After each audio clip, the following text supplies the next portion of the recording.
happens. Anywho.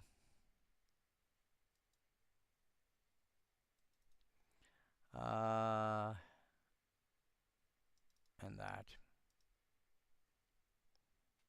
Oh, there we go. Yay, YouTube finally decided it was going to come back up.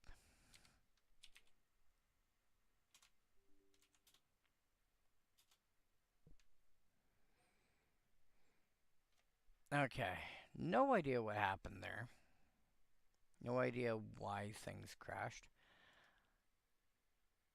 But it decided to crash.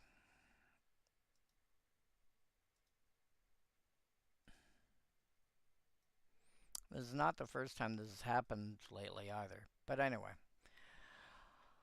But yeah, Marsky, I'll when I find the article, I'll find a way to send it to you somehow. Anyway. So, Weather Seed, but yeah, Weather Seed Fairies, I'm fairly certain there's ways to build around that, like the existence of it. Including things like, there.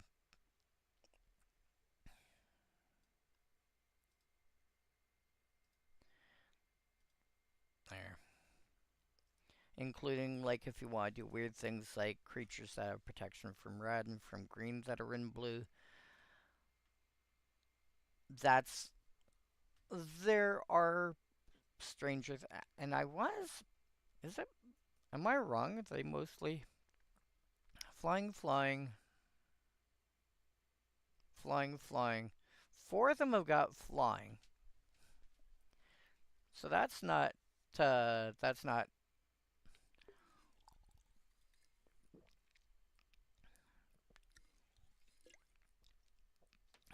Hey, Yargo! Well, apparently, apart from the fact that my computer decided to crash for whatever reason, and I just came up a few minutes ago. Apart from that, it's doing alright. I got the air conditioner in. It's starting to get a bit on the warm side. So I'll have to take the two streams and snip them together somehow. But yeah. No, Weather Seed Fairies I feel like is... Apart from that, we're doing alright. Feel like Weather Seed Fairies is going to have some way to put it together. Oh yeah, not totally broken at all.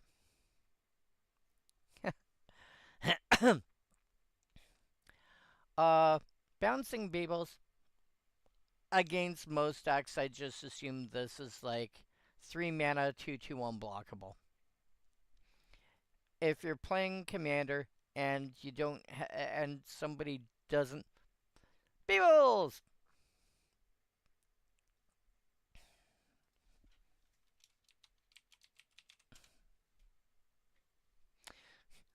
Okay, Marsky, go get tapped. You're not allowed to untap until your next untap step.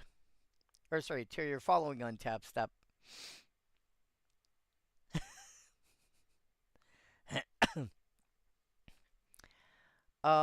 Yeah, against most decks, I just assume this is an unblockable creature. Most people are going to be playing with,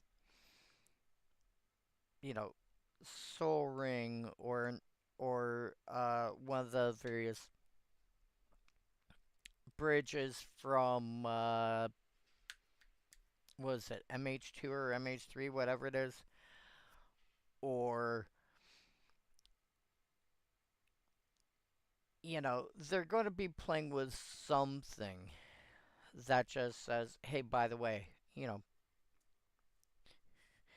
I happen to be an artifact, but I do this other, the One Ring, whatever, coveted jewel, something. Or something that generates treasure tokens or clue tokens or map tokens, and the number of tokens there are that you can get these days just as a side bonus. And it's like, okay, fine.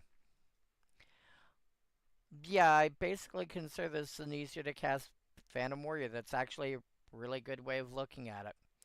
And so if you're building some kind of uh if you're building some kind of aura based deck where it's like you take some auras, you throw them on creatures, or better, you take some equipment and you throw them on creatures and you start attacking with them and they're unblockable so they get through. Yeah, bouncing beebles are quite viable. Walking Sponge, 2 mana one for 1/1 that can make combat so much easier on you. If you want to make combat easier on you and you're playing blue, take a look at this card. Tap, target creature loses flying, first strike, or trample until end of turn. Tell me that's not a really good effect. Now, losing flying, not as big a deal. But losing first strike or trample? Losing trample can be absolutely huge.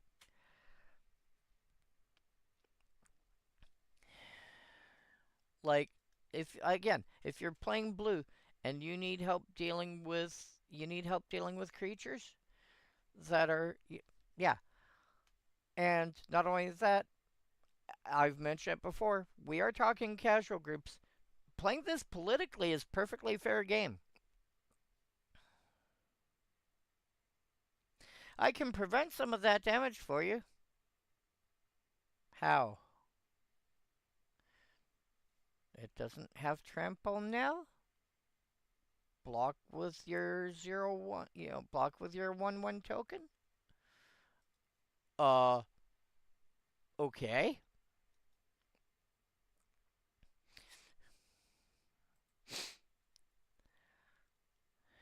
Or, you know, you're playing blue. You want to be able to attack with something that's flying. Your opponent has one flying creature and nothing with reach because they've got a flyer in place, so they're not so worried. Cool, your creature loses flying till end of turn. Now I'll attack and swing through for a bunch. Yeah, Walking Sponge should be one of those cards that you pay a little more attention to.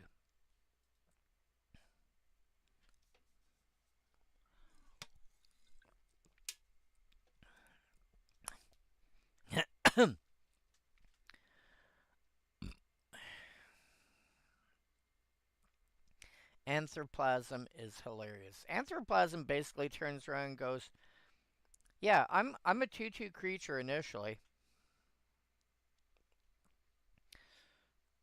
but it's also a creature that lets you make it, you know, later in the game. Like the plan is you cast it early, you know, early, and it's a 2/2 creature. But later in the game it can actually get really big.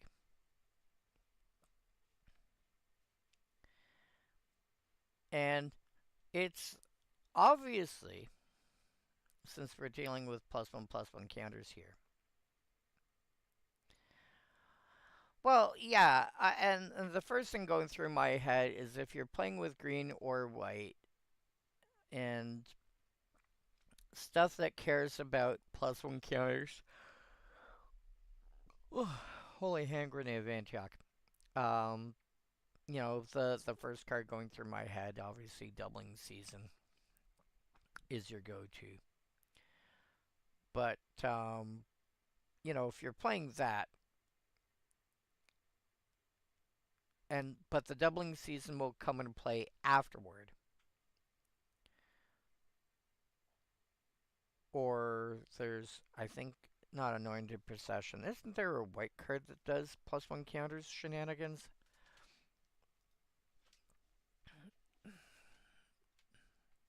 Let me see the wording on doubling season.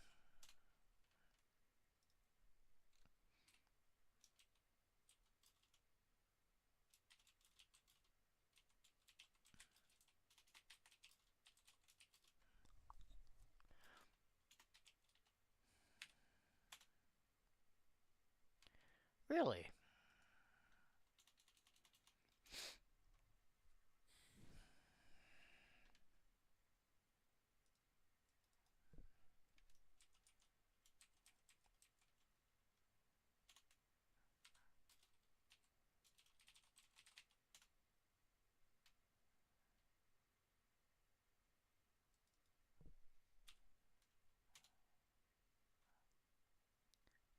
Really?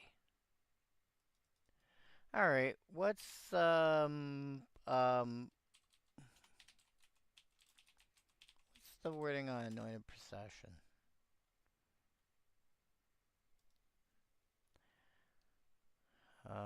Hardened scales. Oh!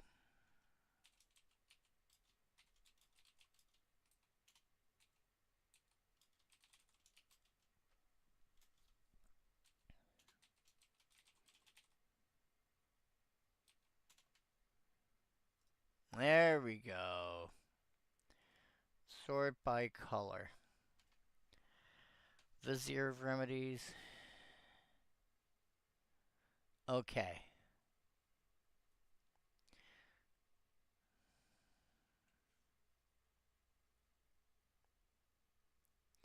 So if you're playing white,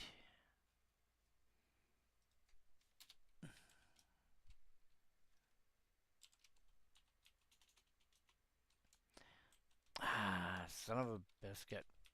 Thank you.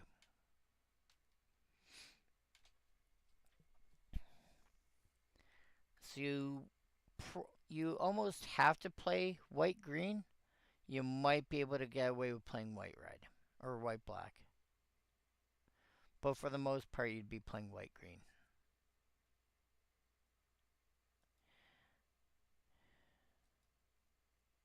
Okay.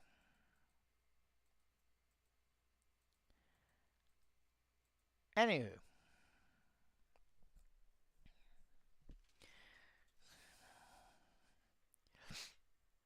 so if this comes into play afterward, you can then go to tap and put 4 counters on it.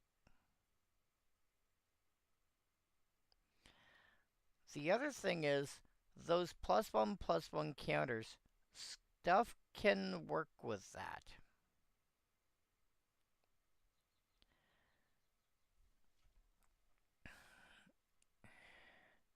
Oh shoot, I just realized a thing. Give me a sec here. Okay, we're good. Stuff can work with that because there's cards that, like, apart from your doubling season hardened scales sort of effect, uh there's other cards that may turn around and go, hey, by the way, take a counter off a thing to do something else. Um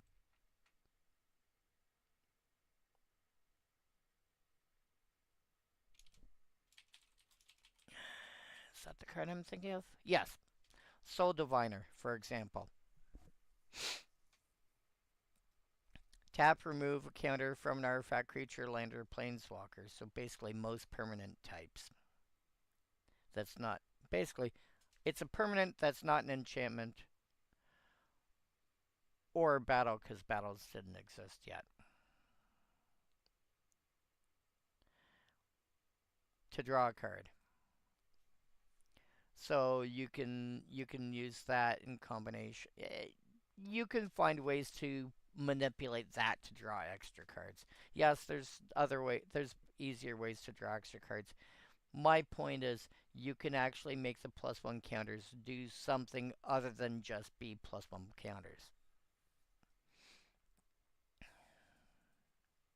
So you can make use of that. Also, it's a shapeshifter, so if you want to do some silly shapeshifter tribal shenanigans, there's that. Oriflux, making enchantments have an upkeep cost. I think this is actually better than it first appears because the enchantments see a lot more play in Commanders than it first appears. Let's just do a really quick search here. Uh,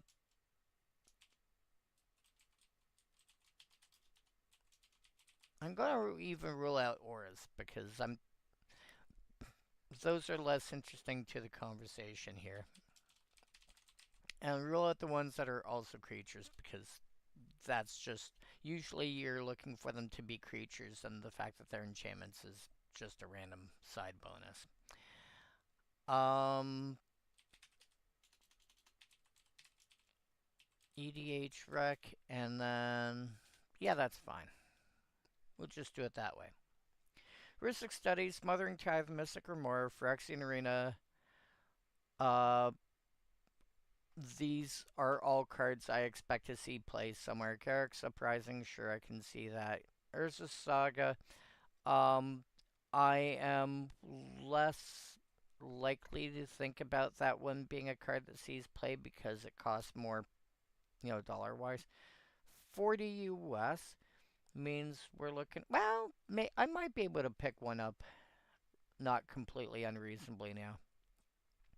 Propaganda and similar effects, yeah. Black market connections, another variant of Phyrexian Arena, realistically. Ghostly Prison, it's another propaganda. Rhythm of the Wild, like this is all stuff that makes sense to me as being playable. And a lot of decks, if you're playing green, you probably want Tribute to the World Tree and you may be wanting Doubling Season. Are you playing a token strategy? Are you playing a strategy that involves counters of some description? Doubling Season, Hardened Skills that they're +1 counters. Um, Guardian Project is such an easy card to throw into a commander deck because most cards that you most creatures that you produce are it's going to be the only one of in your deck. So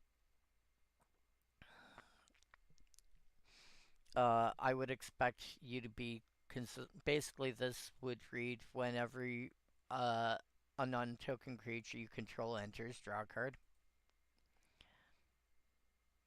You know, Smothering Tithe, we all know about that. Risk Study, we all know about that. Mystic Remora is basically another Risk Study. Like, most of these are just, yeah, you're going to be playing one of them. Like on this top page,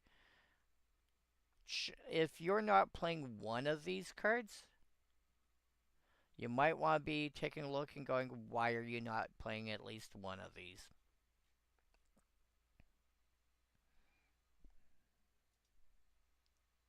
Not saying you should. I'm saying it's not unreasonable that you probably are playing a deck that's got one. And suddenly giving all enchantments upkeeps, an upkeep cost of 2 mana. There's a few different reasons for that.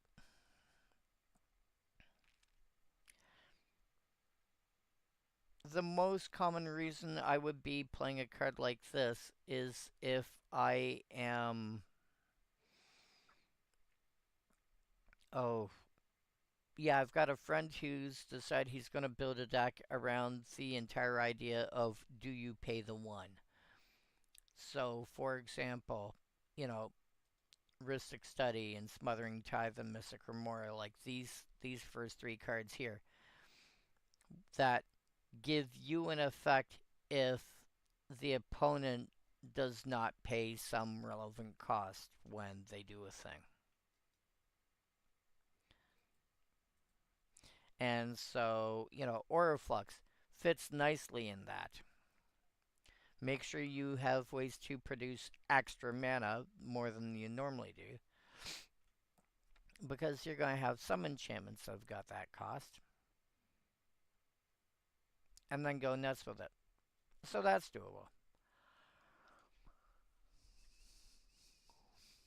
At the beginning of enchant, at the beginning of during the upkeep of enchant creature's controller. Oh, slow motion. This is basically a blue, consistently recurring diabolic edict. Most of the time, they're not going to want to pay the 2. So you can actually slowly kill your opponent's creatures bit by bit. And whenever slow motion is put in, whenever the aura dies, basically, it goes back to your hand. So every turn, if they keep sacking their creature, for whatever reason, you get to put this back in your hand.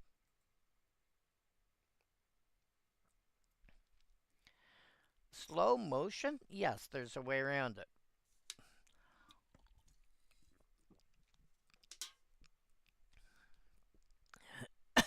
But even,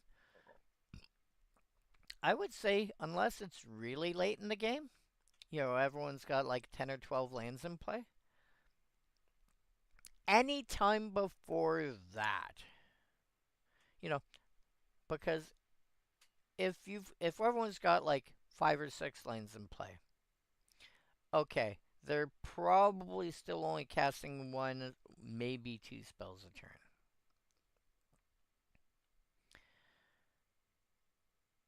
If they have like 8 lands, they're probably casting 2.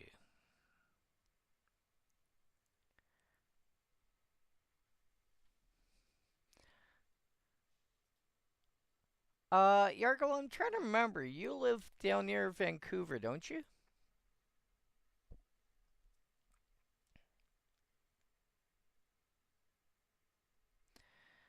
When I was much younger, I want to say I was like 10-ish.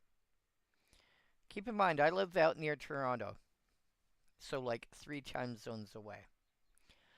We drove out west. I had an aunt and uncle that lived in the suburbs of Vancouver, and we drove out west. Yes, through the Rockies, um, to visit them. And we ended up going to this restaurant, and I distinctly remember we were going there at like something like 2 o'clock in the morning for dinner. And I don't remember exactly what time. I remember it was really late. I'm pretty sure it was after midnight. We went for food. And it was the first time I remember having prawns. Like, or at least the first time I remember having prawns, because I'm at that point I'm like, what the heck are these? I think they're related to shrimp if I remember right. I remember I enjoyed them. I remember they were I thoroughly enjoyed them. Sea bugs. See? Bugs. But yeah, slow motion, definitely a card that I would be. Actually, I probably need to pin down a copy of that. And no, I can't throw it in a deck I was thinking of putting it in. My mono blue commons only deck is Take Me Down to Cantrip City. I even wanted my removal in this deck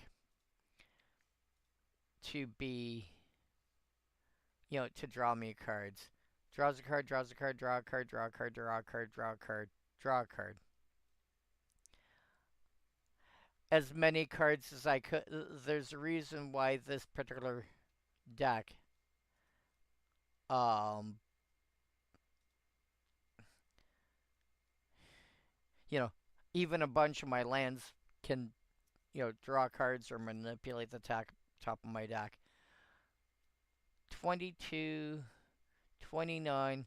Yeah, this deck runs like 33 lands.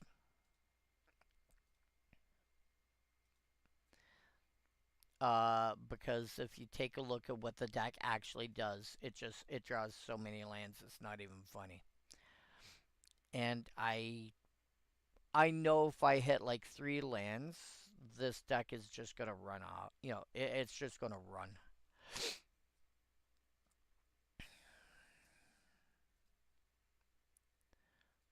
But in any other sort of deck where I run, especially if I'm running commons and I want like a blue removal spell, um, Demir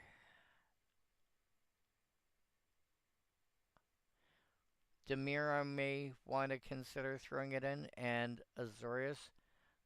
Azorius I might actually want it for.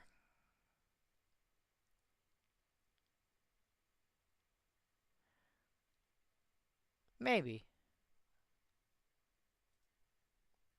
But it's certainly a card for consideration that I completely forget exists.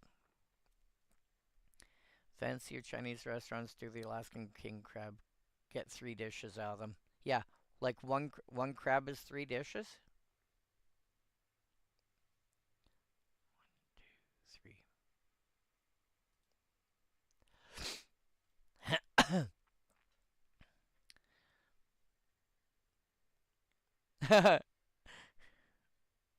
Merklurker. Ciao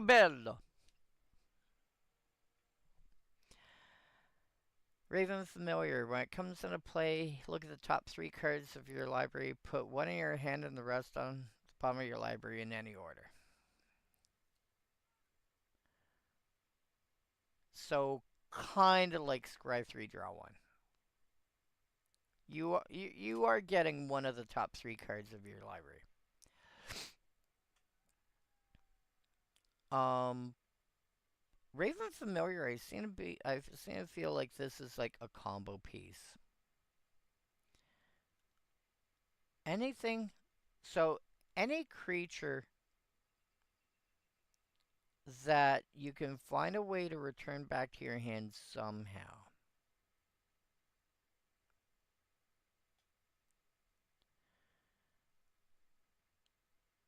You add like, then you add something like Alluring or Omniscience or something of that nature. And, some way to force it back to your hand. Umbilicus? Is that the card I'm thinking of? Umbilicus. Don't remember. No. Well, I mean, umbilicus does work, just not quite what I'm thinking of, because this is, you know, every turn. Although that being said, if they don't, they return a permanent they control to his hand. So you stack the triggers so that the Echo Cost goes on and stack first, then the Umbilicus. You resolve the Umbilicus first. You don't pay the 2 life. You return the Raven Familiar back to hand. Then Echo tries to resolve. You choose not to pay the cost. You can't sacrifice it. So nothing happens. And then with Omniscience or Alluring or whatever, you get to play it again. And every turn you get an extra free card out of out of the top 3. And eventually, if you could start like tracking what's where in your deck, and then if you're not shuffling, it's like, hey, by the way, now I know the order of my deck. Second chance. Second chance is kind of cute. 3 mana during your upkeep. If you have 5 life or less, sacrifice second chance and take an extra turn after this one. So you know what I was saying here earlier about, Opal Adventure when you have 10 life or less? Second chance, if you're playing blue, should go in the same deck.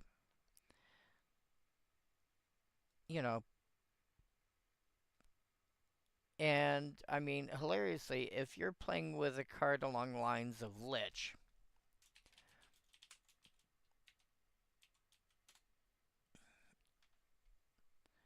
you know,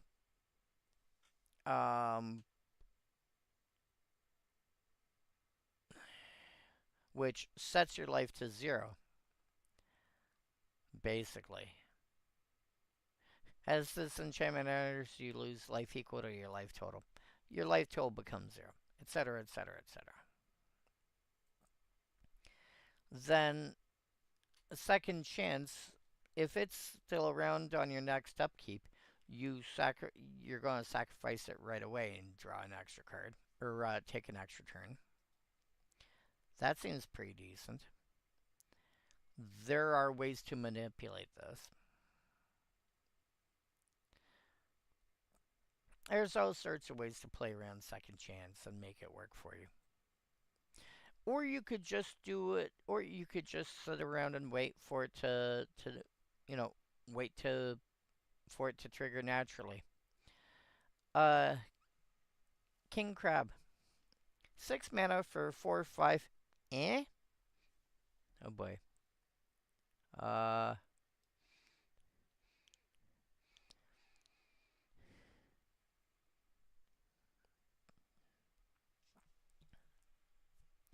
but pay a green and one other. Tap. Put target creature on top of its owner's library. So I think I actually put that in my zoo deck. Abilities grant removal.